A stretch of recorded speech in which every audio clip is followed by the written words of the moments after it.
दोस्तों, एक 18 साल की लड़की अपने ही गांव में कुछ लड़कों से मोहब्बत किया करती है। ये लड़के एक नहीं, दो नहीं, तीन नहीं, पूरे पूरे 5 लड़के होते हैं। 5 लड़कों से जब उसके प्यार का ये सिलसिला उसकी माँ को पता चलता है तो फिर वह लड़की अपनी माँ की भी उन अपने प्रेमियों में से एक लड़के गुलजार से मोहब्बत करा देती है। अब तो उसकी माँ भी उनसे इश्क लड़ा रही है और दोनों माँ बेटियां अपने घर पर अपने प्रेमियों को बुलाया करती हैं, उनको हर तरह के मज़े करवाती हैं और तो और उनसे काफ़ी सारे पैसे इकट्ठा करती हैं और उन पैसों से उस मतलब कि अपने शौक मौज जो भी हैं, महंगे कपड़े, महंगा खाना और तो और महंगे महंगे फ़ोन वगैरह सब कुछ लिया करती हैं। उनकी बात गांव में इस प्रकार से वायरल होती है कि एक दिन उस महिला के पति को भी इस बात के बारे में जानकारी पता चल जाती है। फिर तो उस व्यक्ति के साथ भी होता है कि इतना घिनौना कार्य। अब तो वह आदमी जब खेतों पर जाता है और वह खेतों पर काम करने के बाद वापस नहीं लौटता है और पुलिस को जब खबर मिलती है कि उस आदमी की गोली मारकर जान ले ली गई है, तब वो जो माँ बेटियाँ उनके जब खुलासा किया जाता है तब जाकर मालूम चलता है कि इस पूरे प्रकरण को करवाने वाली यही एक लड़की है, जिस लड़की ने अपने पिता के साथ इतना बड़ा कांड करा दिया। दोस्तों, क्या था पूरा मामला, एक एक बात मैं आपको बताने वाला हूं, इसलिए इस कहानी को अंत तक जरूर देखिए।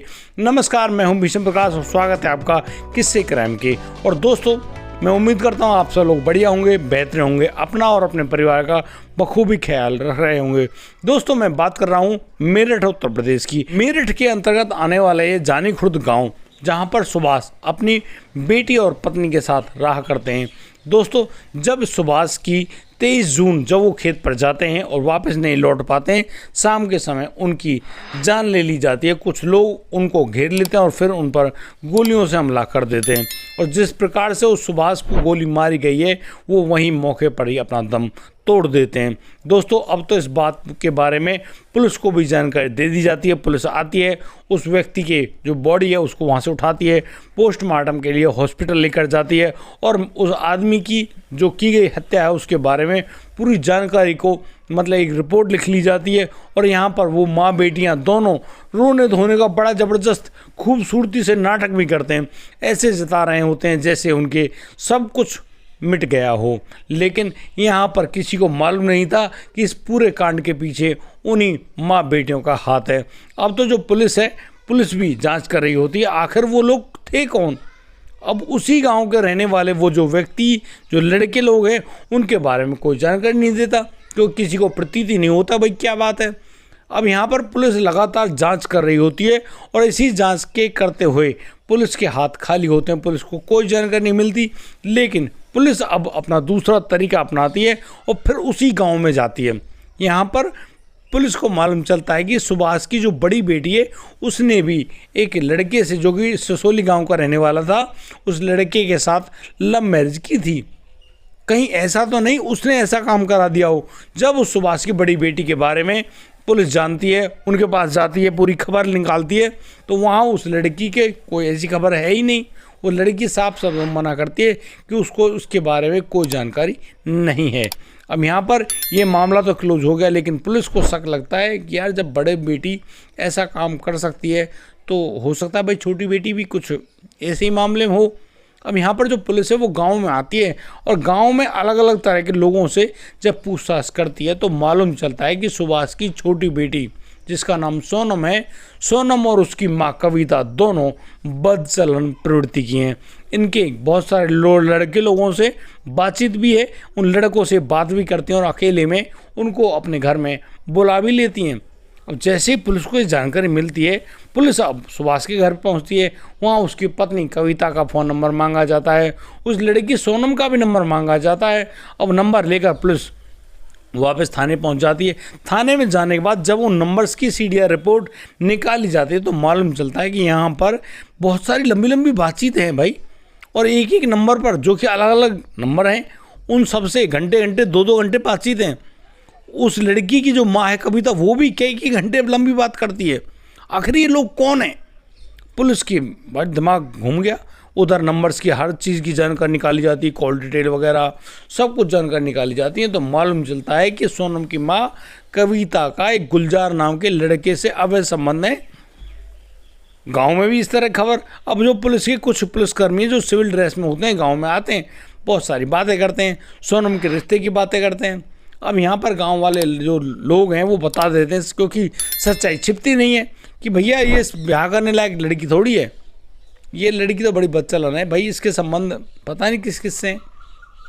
अब पुलिस समझ गई कि ये चैप्टर गोल है, चलो इनको उठाते हैं।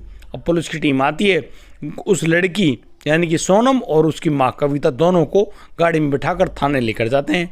अब उनसे जब पूछा जाता है कि भाई ये बताओ, सच से बताओ कि सुभाष की जान किसने ली है। अब यहाँ पर वो माँ बेटी बड़े अच्छे ढंग से ढोंग करती हैं, कहती हैं कि पुलिस तुमको शर्म नहीं आती, उनका तो पिता नहीं रहा और तुम उल्टा आरोप उसमें लगा रहे हो। तो पुलिस बड़े तसल्ली से उनसे कहती है कि ज़्यादा सियाना बनने की ज़रूरत नहीं है, हम जानते हैं तुम कौन हो, किस तरह के काम किया करती हो। अब हम बताते हैं तुम्हें तुम्हारी सच्चाई। वो कविता जिसकी उम्र करीब 42 साल है, उससे कहा जाता है कि क्यों तुम अपने आशिक गुलजार से बात करते हो ना कई घंटे, इतनी लंबी बातचीत इस बुढ़ापे में, इस उम्र में आके तुमको शर्म नहीं आती। अब यहाँ पर कविता बिल्कुल अवाक रह गई कि पुलिस को कैसे पता चला भाई। चुप, अब नहीं बोली कविता का तो मुंह बंद। अब उस लड़की सोनम का रुख किया जाता है कि सोनम अब तू बता किससे बात करती है। एक का नाम बताऊं, एक का नाम है विपिन, दूसरे का नाम बताऊं शिवम, तीसरे का नाम बताऊं राहुल, चौथे का नाम बताऊं गुलजार। इतने लड़के लोग, वो भी एक लड़की, उम्र मात्र 18 साल। भाई गजब की बात है, इतने ज़्यादा संबंध, वो भी प्रेम संबंध, जिनके चलते तुम अवैध संबंध भी कायम करते हो। अब हमें ये बात बता दो कि रियल में तुमने अपने पिता के साथ क्या कराया है। अब जो सोनम है बिल्कुल चुप रह जाती, क्योंकि अब तो दोनों का भंडा फोड़ हो गया, दोनों की सच्चाई सबके सामने। अब वो क्या कहें। अब यहाँ सोनम को लगता है कि भैया अब तो उनका जो चोरी है वो पकड़ी गई। पुलिस अब उनसे कहती है कि देखो, तुम्हें लगता होगा कि तुम्हारे बारे में किसी को कोई जानकारी नहीं है, हमें तो तेरी ये भी बताया कि तूने व्हाट्सएप पर अपने दोस्तों से क्या बातचीत करी है। और दोस्त बोलूं नहीं, यारों से। यार ऐसे अवैध संबंध वाले यार जिनसे तुम सारे काम करती हो, पैसे भी ऐंठती हो, महंगे महंगे शौक। ये एप्पल के फ़ोन फ्री में नहीं आते जो तुम्हारे हाथों में लाख रुपए से ऊपर के फ़ोन है। इतनी हैसियत है तुम्हारी घर के मुताबिक नहीं है ना, फिर भी तुम ऐसे शौक पालती हो। इतने महंगे महंगे सूट, कपड़े, पैसे, नहीं, मामला गड़बड़ है। अब तो भैया सोनम की माँ दोनों की हालत बिल्कुल फटे हाल हो गई। दोनों अब चुपचाप, बस उनके आंखों से आंसू टपकने शुरू, क्यों पता चल गया भैया पकड़े जाओगे। अब तो कविता से पुलिस पूछती कि सच्चाई बताइए, क्या कहना चाहती हो। तो वो जो माँ है कविता, वो सोनम की तरफ इशारा करते हुए कहती है कि इस लड़की ने अपने पिता की हत्या करने की सुपारी दी है, वो भी अपने 5 प्रेमियों को। उनसे कहा है कि उनका पिता उन पर नाकाबंदी कर रहा है, उनको खेतों पर घर से कहीं बाहर जाने की रोक टोक लगा दी गई है, और तो उससे फ़ोन वगैरह सब छीन लिए गए हैं। अब वो तुमसे बातचीत नहीं कर पाएगी। अब भैया जिनको हड्डी मिल रही रोज़ खाने की, आज वो कैसे रह जाएंगे। वो कहते हैं कि बता सोनम क्या करना है। तो सोनम बताती है कि उसके पिता को ही रास्ते से हटा दो। बस इसी मामले में वो सभी लोग, यानी कि भाई वो सब इकट्ठे हो जाते हैं, सभी को वो बता देती है, सब मिलकर प्लान करते हैं। और 23 जून की शाम को जब सुभाष खेत से काम करके लौट रहा होता है, रास्ते में चल रहा होता है, उसको वो घेर लेते हैं और बस गोली मारकर उसकी जान ले ली जाती है। सुभाष तो दुनिया में रहा नहीं। उधर जो विपिन है वो व्हाट्सएप पे एक ऑडियो शेयर करता है, कहता है कि हमने काम कर दिया है, हमसे बातचीत करने की कोशिश मत करना, वरना पुलिस सब कुछ ट्रेस कर लेती है। कोई बात करनी हो तो व्हाट्सएप पे कॉल करना। अब पुलिस बताने कहानी है, पुलिस के सामने सारी बात ओपन। अब वो क्या कहती, चुप। दोनों माँ बेटियाँ दोनों अपना जो गुनाह है उसको कबूल कर रही है। अब तो उन माँ बेटियों की निशानदेही पर उस लड़के गुलजार को, जो कि पड़ोसी गांव का रहने वाला था, उसको भी गिरफ्तार कर लिया गया। और तो और उस गांव के जो 4 और आशिक थे, विपिन था, दूसरा लड़का शिवम, राहुल और एक और लड़का है, उसकी उम्र इतनी भी नहीं है, 18 साल नहीं है, उस लड़के को भी गिरफ्तार किया पुलिस ने। उन लोगों से जब पूछताछ किए तो सारे लोग अपने द्वारा किए गए उस जुर्म को कबूल कर लेते हैं और कहते हैं कि हाँ उन्होंने इस काम को तो किया, लेकिन सोनम के कहने पर किया, क्योंकि मुख्य सूत्रधार कोई और नहीं, उसकी अपनी बेटी सोनम है। सोनम जिसकी उम्र मात्र 18 साल। दोस्तों मतलब पुलिस ने पूरा मामला सॉल्व कर लिया। 9 जुलाई को मुख्य आरोपियों को गिरफ्तार किया, कोर्ट के सामने पेश किया। अभी तो वो लोग रिमांड पर हैं। एक लड़के को तो जुडिशल भेजा जाएगा, बाकी जो हैं उनको जेल भेज दिया जाएगा। बाकी अब उस सुभाष के घर पे लग गया ताला, कोई है ही नहीं। अब देखा आपने, एक बेटी एक पिता का नाम रोशन भी कर सकती है और उसको मिटा भी सकती है, जैसा कि सुभाष के साथ हुआ। इस बेटी ने अपने शौक मौज, अपनी उस आग के जलते, जिसको हवस कहूँ, वासना कहूँ, बाकी आप समझदार हैं, उसके ही चलते, और तो कोई बात थी नहीं, अपने पिता का घर डुबा दिया। और हद कर दी उसकी माँ ने।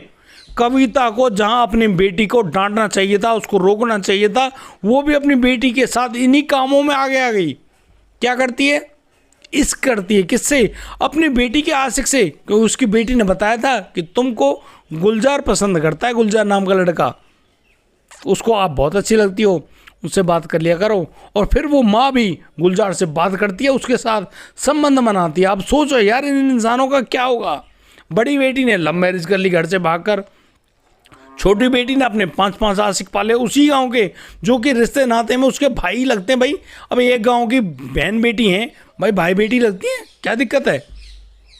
मैं तो मानता हूँ भाई इस बात को, एक ही गांव के रहने वाले किसी की बेटी हो बहन हो तो भाई किसी की बहन बेटी लगती है, इसमें क्या है? आप इस संस्कृति को भूल गए, कमाल है यार। अरे तुमको जब ऐसी कोई आग लगी हुई थी तो अपने पिता से कहते, उसके लिए कोई संबंध ढूंढ लेते, और तुम्हारी उम्र होती बिल्कुल ढूंढता। सुभाष कोई ऐसे थोड़ी जमींदार रहे, खेत क्यार सब कुछ है उस पर, आपने उसको मजाक समझ लिया, लेकिन अपने शौक मौज के चलते आपने उसकी जान ले ली। भाई ये बड़ी खतरनाक बात है, मुझे तो बड़ी गड़बड़ लगी। दोस्तों इस पूरे घटनाक्रम को सुनाने को उद्देश्य किसी को परेशान करना नहीं है, किसी का दिल दुखाना नहीं, लेकिन जिस प्रकार से ये घटनाक्रम सामने आए उनसे तो भाई यही लगता है कि यार कलिकाल का ये शीर्ष चल रहा है। मैं सोचता हूँ कि यदि कलिकाल होगा तो तब क्या होगा? भाई माँ बेटी दोनों एक ही बिस्तर पर अपने आशिकों को शेयर कर रही हैं यार, इससे बड़ी कोई बात होगी? मुझे नहीं लगता इससे बड़ी कोई बात हो सकती है। मतलब माँ बेटी दोनों इतने घिनौने लोग, और यहाँ पर एक बेटी अपने पिता की जान लेने के लिए अपने आशिकों से बोल रही है कि वो उसके पिता को सीताराम कर दे, भैया मार दे। यार कितनी घिनौने हो आप लोग। कहाँ की खबर? वहीं की खबर, मेरठ की। मेरठ तो वही नाम ही है। आप क्यों नाम डुबा रहे हो यार इंसानों? किसका सबसे ज़्यादा नाम डुबा रहे हो आप? इंसानियत का। उसके बाद ही ये विश्व आता है, दुनिया आती है। पर भाई भारत जो कि इंसानियत के लिए जाना जाता है, माना जाता है, विश्व पूजता है, उस भारत में आप ऐसे घिनौने कार्य करते हैं, आपको शर्म नहीं आती? आप लोगों को डूब कर मर जाना चाहिए, आपको जिंदा रहने का कोई अधिकार नहीं है। और मैं तो ये भारत के कानून में भैया ऐसी कोई ना कोई अधिसूचना जरूर जारी करें, भैया ऐसे काम करने वालों को सरेआम लटका दो। कुत्तों को बोल दो भैया खा जाओ नोच नोच के, पता चले किसी की जान जाती है कितना जोर पड़ता है भैया। और एक बेटी अपनी माँ के साथ ऐसा काम कराती है भैया, उसका तो नहीं, एक नहीं कह सकता भाई, बहुत बुरी वेदना है। बाकी आप लोग खुद समझदार हैं, आपको जो अच्छा लगे आप सोच सकते हैं। बाकी आज के लिए सिर्फ इतना ही दोस्तों, मिलता हूँ कल, लाता हूँ एक नया अनोखा मामला। तब तक के लिए आप बढ़िया रहें, बेहतर रहें, अपना और अपने परिवार का बखूबी ख्याल रखते रहें। जय हिंद, जय भारत।